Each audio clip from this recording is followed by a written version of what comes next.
Sa CCTV, rambulan ng mga lalaki nagiinuman sa bar sa Baguio. Nasaksak pang isa lalaking umawat lang sa gulo. Nasa frontline balitang yan si Gary De Leon.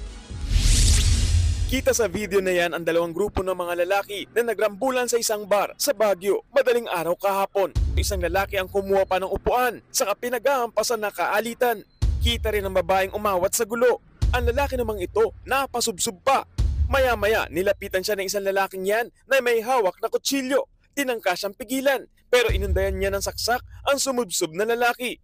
Umawat lang yung biktima doon sa table na kung saan andun yung suspect at doon nga sinaksak nung suspect yung victim. Naitakbo pa sa ospital ang biktima pero namatay rin. Inaalam pa ng mga pulis kung may kinalaman ang insidente sa gangwar. Nasa kustudiya na ng mga pulis ang suspect na maharap sa reklamong homicide. Iimbestigahan din kung may pagkukulang ang pamunuan ng bar. Nagbabalita mula sa Frontline, Gary De Leon, News 5. Mga kapatid, Jiggy Manikad po, iba na ang may alam at may pakialam sa panahon ngayon. Para sa konkreto, kumpleto at komprehensibong balitaan sa Frontline, mag-follow at mag-subscribe sa social media pages ng News 5.